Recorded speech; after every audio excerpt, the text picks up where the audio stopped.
Hello, algebra students. Mr. Lawrence here. Thank you so much to those of you who tried to watch the video and you were unable to hear the sound. I had a sound problem. I didn't know what it was, couldn't fix it, blah, blah, blah, blah, blah.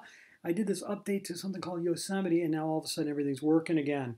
So this is getting posted really late. I apologize for that, but here we go. First of all, number classifications. You have to know your different subsets of the real numbers.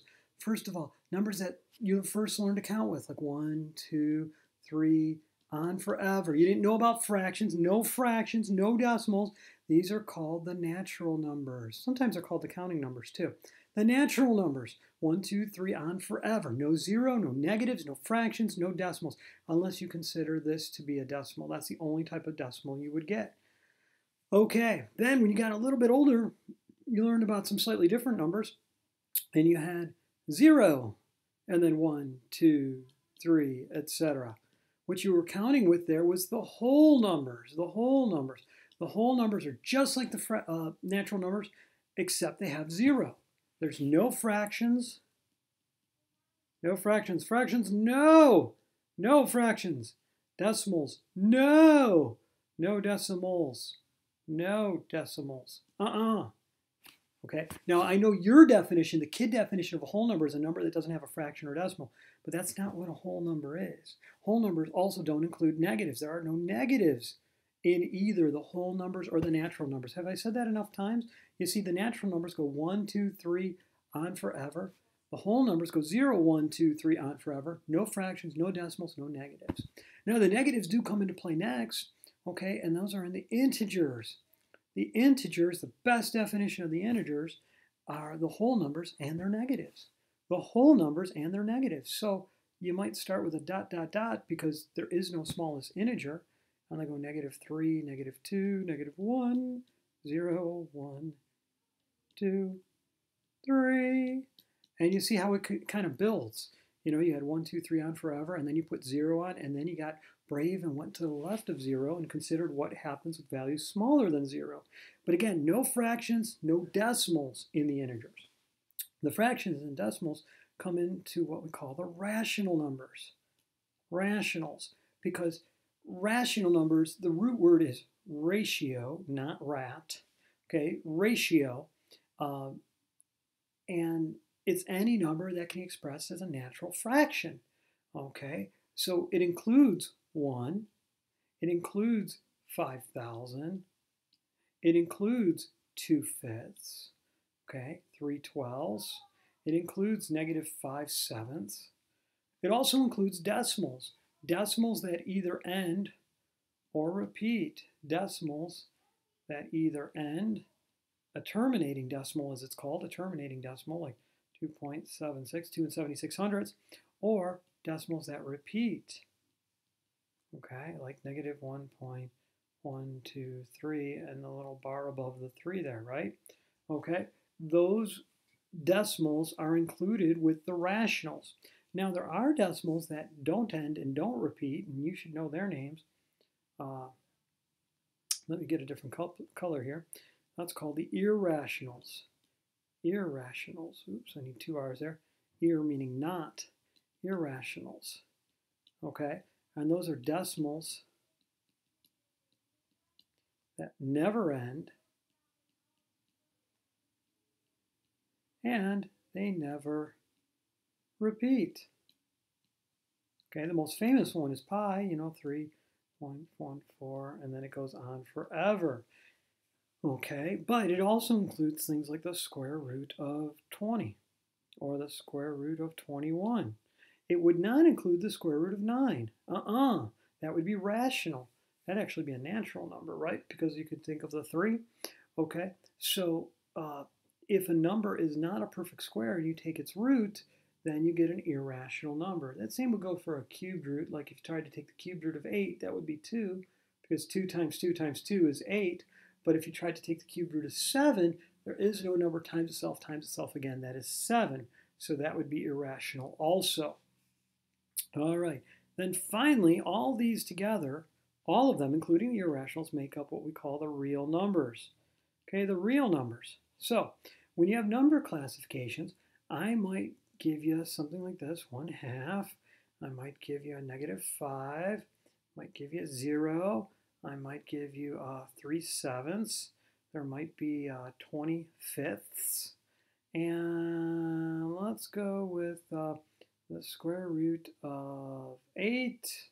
And let's also do the square root of, say, 16. Okay, so we'll try them and we'll see if we can classify them. All right, start with the easiest one that you see up here. Well, the 1/2 is pretty easy, and the 3/7 is pretty easy. They both have the same classifications. Well, almost. I better separate them here, okay? Neither of them are natural. No. Neither are whole numbers. Neither are integers. They're both rational. Okay, so rational. Okay. Of course, they're both real.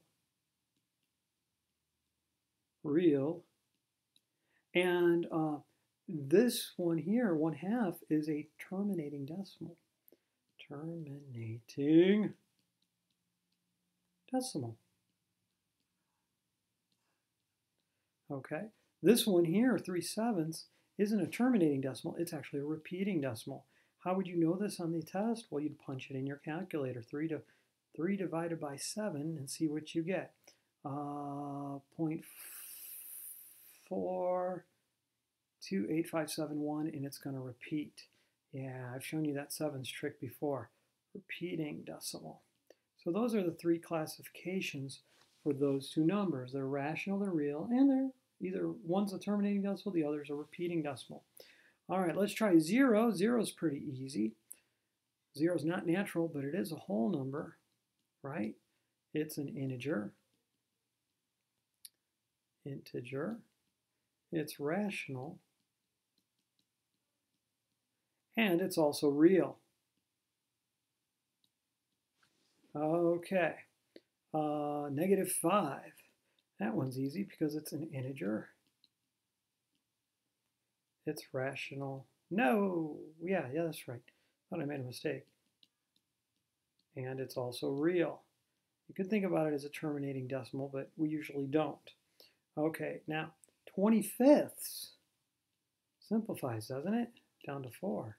So that means it's natural, it's whole, it's integer, it's rational, and it's real.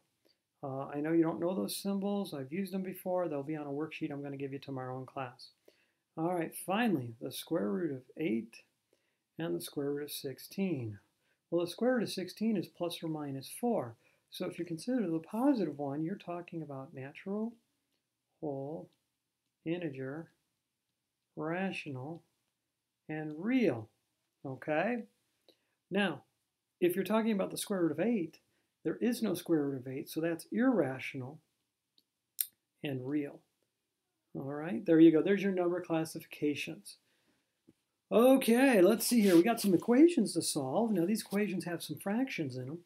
Remember, if we get rid of those fractions, it becomes pretty simple. I'm going to multiply by the least common denominator, the smallest number that all 3 denominators divide into evenly. I think that's going to be 10, right? So I'm going to multiply by 10 over 1 here, 10 over 1 here, and 10 over 1 here.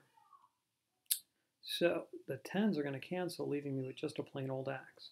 Here, 5 is going to go into 10 2 times. Now, last time we did this, a lot of you were making mistakes. You would just write down 2 down here. Well, no, you have to multiply. 2 times 2. And it's actually a negative 2 times 2. So it's going to be a -4. I got ready to write 2 times 2. Sorry about that. And then over here, 2 is going to go into 10 5 times. 5 times 3 is 15. Now we have a one-step equation. I'm going to add 4 to both sides. And so x is going to equal 19. And there you go. All right, this quantity here, this equation here, I'm going to choose the same approach. I'm going to multiply by the smallest number that all 3 denominators goes into. I believe it's going to be 18, right? If I know my multiplication facts, math becomes so much easier. Politicians a long time ago said, oh, just hand them a calculator. A lot of you can see how handing you a calculator was the worst thing we could have done to you when you were younger. And I apologize for the schools doing that. 6 times x would be 6x. Here we get 9 into 2 9 into 18 2 times. 2 times 2 is 4. Okay, and then 6 goes into 18 3 times. 3 times 5 is 15. Now we have a two-step equation. I'm going to subtract 4 from both sides. I'm going to get 6x is going to equal 11. I'm going to divide by 6, and x is going to equal 11/6, or you can think of that as 1 5/6, right?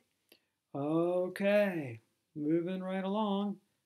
Now, we have to do some translations. It says 5 less than twice the number. What does 5 less mean? Does it mean 5 less? Or does it mean 5 less than? Or does it mean 5 minus 5? Which one of these? Well, it's definitely not this one because there is no is here. If it says 5 is less than twice a number, well, then I would do 5 less than symbol twice a number. Now, 5 less, think about it. Let's pretend that you scored 15 points in a game and I scored 5 less than you. Would you do 5 minus 15? Mr. Lawrence scored 5 less than the student. So you do 5 minus 15? Well, that means that somebody scored negative 10 points. How do you score negative 10 points? That doesn't make any sense. 5 less must mean to take 5 away. So you see, 5 less means minus 5, right? So I'm going to take 5 away. What am I going to take it away from? Well, over here, 5 less than this is what I'm going to take it away from. Twice a number. What's the number? I don't know. It's a good thing you don't know. That's why we use the variable. Twice the I don't know. Oh, 2 times n. So 5 less than 2n. There you go. All right, down here, the next one. 7 more than the quantity of 3 less than the product of a number and 4. Don't let it intimidate you. Take it slow. 7 more. That means you're going to add 7. 7 more than what? We're going to have a plus 7, but we don't know what we're going to add 7 to. The quantity of, well, let's start a quantity. 3 less than the product of a number and 4. Okay, so we're going to do this quantity here. And in the quantity, we're going to need 3 less. We're going to need a minus 3. 3 less than what? The product, that's multiplication, of a number, I don't know the number, and 4. So 4 times n minus 3, and there you go. If you want to write it better, you could go like this. And there it is. All right, 2 more quick problems, factoring. I'm a little bit surprised I have to go over this, but I saw some of your test scores, and some of you just don't get it. Some of you just like went on Christmas break early. We are not on Christmas break, ladies and gentlemen, officially until the end of the day, Friday.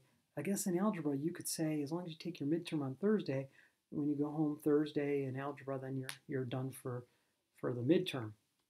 For algebra, until after break anyway. First rule of solving a quadratic, unless we're completing the square like the honors kids know, but we're not completing the square here, is to make it equal 0.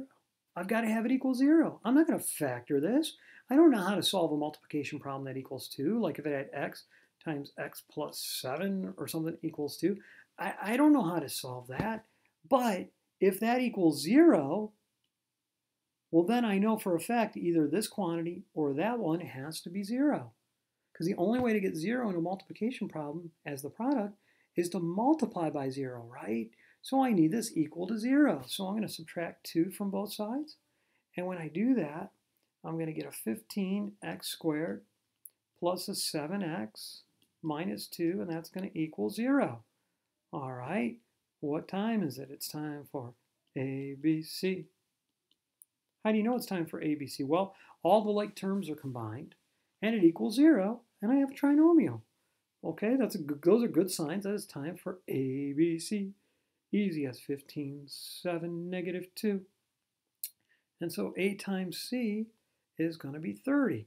Now, I know you're saying it's negative 30. It is. I'm just going to ignore the negative, but remember that I have to subtract my 2 factors of 30. What do I have to subtract to get? Well, 7. Well, how about 3 and 10? Now, you've got to ask yourself, a lot of you did this right on paper, but then you didn't translate it right. You said, hey, it's going to be a negative 3x plus a 10x, and I totally agree. But then you got to come over here and you got to rewrite this. You got to go 15x squared, and all of a sudden, a bunch of you wrote minus 10x over here. No, you wrote a negative 3x. Write a negative 3x. You wrote a positive 10x. Write a positive 10x. minus 2 equals 0. Now I'm ready to group. Okay, I wouldn't group if it didn't equal 0. All right, so I'm going to GCF the first quantity, and that's a 3x. And I'm going to have a 5x minus 1. And then I'm going to GCF the second quantity. It looks like it's going to be a positive 2, and I'm going to get a 5x minus 1 equal to 0. Going to GCF one more time. Some of you are stopping short on this, and it's causing you to get things wrong. Okay, make sure you factor all the way. So I pull out this 5x minus 1, I'm left with 3x. Pull out the 5x minus 1 over here, I'm left with a positive 2. And now I have two equations I need to write. 5x minus 1 equals 0, and 3x plus 2 equals 0. I'm going to leave it up to you to solve those two equations. I'm going to get 1/5, and I'm going to get negative 2/3. Okay, one more, and then we're going to end this video. Sure enough, doesn't equal 0, so what am I going to do? I'm going to add 12x, and I'm going to combine like terms. So when I do this, I get 4x squared plus a 5x minus 21. That's going to equal 0. Well, it equals 0. I've combined like terms. Time for A, B, C. Easy as 4, 5, negative 21. So let's see, 4 times 21, that'll be 84. Now, this would be a great time to do the square root trick. Let me see if I can find my calculator on here. Hold on, square root of 84. Let's see. Where'd you go? I thought I had a graphing calculator on here. I must not have one. All right, well, I'm not going to spend too much time looking for it. Ah, there it is right in front of me.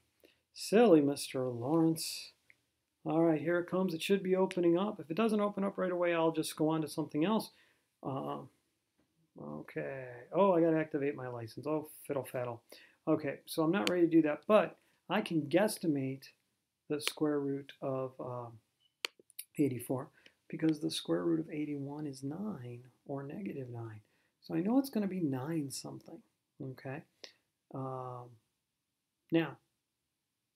I don't know, maybe it's going to be a low 9, like maybe a 9 2/10. All right, now I need to move 2.5 units. Where did I get 2.5 units from? Well, I took half of B.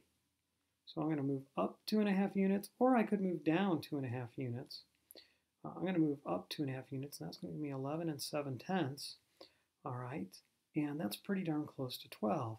Well, 84 divided by 12, let's see, 7 on the nose. Yeah, it goes in exactly 7 times. Oh, and hey, look at that. 9 2/10 minus 2 5/10 is going to be pretty darn close to 7. Yeah. So 7 and 12 happen to be 5 units away. So what if I do negative 7x plus 12x? Right? Okay, so I'm going to come over here and rewrite this trinomial as a 4-term polynomial. And so I'm going to get a 4x squared. I think I'm going to put the 12x next, but notice the positive moved with the 12. I didn't take the negative. It's a positive 12x here. It's got to be a positive 12x there. Minus 7x minus 21. You know, I can almost hear some of you. I can almost hear Colton or perhaps Kelsey going, hey, where'd the 5x go? Because they're just thinking, and well, it's right here, right? 12x minus 7x is 5x. So it's still in the problem. It's just a little bit hidden. So I'm doing my grouping. Going to stick that plus in there. And I'm going to pull out a 4x and get an x plus 3. I'm going to pull out a negative 7 and get an x plus 3. Don't throw away that equals 0. Very important. Now I'm going to pull out an x plus 3 and then a 4x minus 7. And now I have two equations to solve. I'm going to let you go ahead and solve them. That is not correct. Sorry about that. X plus 3 equals 0.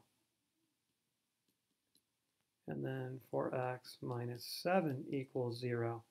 Okay, I will tell you that my solution set is going to include negative 3 and a positive 7/4 or 1 3/4. Okay, that's it for this first video. Thanks so much for your patience. Hopefully you'll be able to see it. Mr. Laurence signing off. Have a good night, everybody.